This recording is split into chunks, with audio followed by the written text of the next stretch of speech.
रामकृष्ण हरी मंडळी, तर आजच्या ब्लॉग व्हिडिओमध्ये तुमचं सर्वांचं स्वागत आहे। तर मित्रांनो, विष्णुपुरी डॅमचे 18 पैकी 18 दरवाजे उघडले गेले आहेत, कारण की नांदेड जिल्ह्यामध्ये ढगफुटी झाली, अतिवृष्टी झाल्यामुळे सर्वत्र गावक आहे सर्व पाण्याखाली गेले आहे, जमीन पाण्याखाली गेलेली आहे।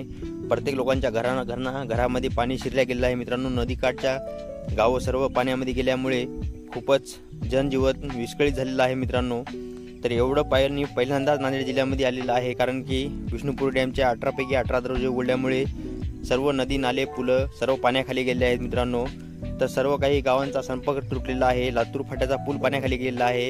हैदराबाद रोड बंद झालेला आहे, कारण की पाणी पुलावून वाहत असल्यामुळे सर्व आजूबाजूच्या गावांचा संपर्क तुटला आहे। मित्रांनो, तर तुम्ही पाहू शकता विष्णुपुरी डॅमचे पूर्ण दरवाजे उघडल्यामुळे किती पाणी जे आहे विसर्ग वाहत आहे ते।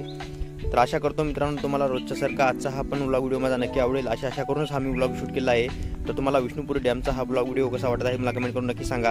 आणि गोदावरी नदी दुजडीनं भरून वाहत आहे, कारण की विष्णुपुरीचे 18 पैकी 18 दरवाजे उघडले गेले आहेत। मित्रांनो, असं 20-25 वर्षामध्ये पहिल्यांदाच झालेलं आहे असं लोक म्हणत आहेत, कारण की विष्णुपुरी डॅमचे फक्त 2-4 दरवाजे किंवा 6 दरवाजेच उघडत होते, परंतु पहिल्यांदाच विष्णुपुरी डॅम बनला तेव्हापासून पुरेच्या पुरे दरवाजे हे उघडले गेले आहेत।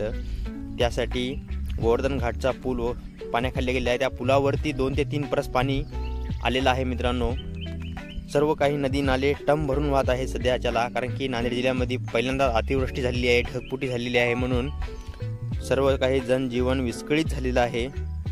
तर आशा करतो मित्रांनो, तुम्हाला हा माझा ब्लॉग व्हिडिओ नक्की आवडेल। आणि तुम्हाला विष्णुपुरी डॅम जर तुम्ही पाहिला नसेल तर तुम्हाला कसा वाटत आहे विष्णुपुरी डॅम याचे देखील मला कमेंट करून नक्की सांगा।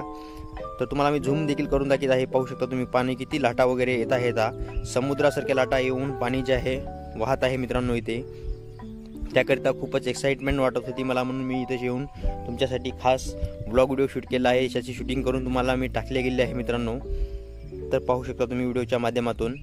आणि जे रेती उपसतात ना, त्यांचे नावा देखील वाहून गेले आहेत भरपूर जणांच्या, कारण की पाण्याची पातळी इतकी वाढली गेली आहे ना, त्यांना वाटलं की थांबतील, परंतु सर्व काही वाहून न्याले, कारण की पाणी खूपच वाढलं आहे गोदावरी नदीमध्ये।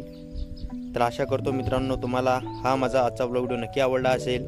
जर आवडला असेल तर तुम्ही आमच्या चॅनलवरती नवीन असाल तर प्लीज आमच्या चॅनलला लाईक करा, शेअर करा, सबस्क्राईब करा, साथ बेल आयकॉन बटनला प्रेस करा, ताकी रोजच्या रोज असेच नवनवीन व्लॉग व्हिडिओ तुमच्यापर्यंत पोहोचत जातील। तर भेटूया मित्रांनो अशाच एका नवीन व्लॉग व्हिडिओमध्ये। तोपर्यंत बाय मित्रांनो।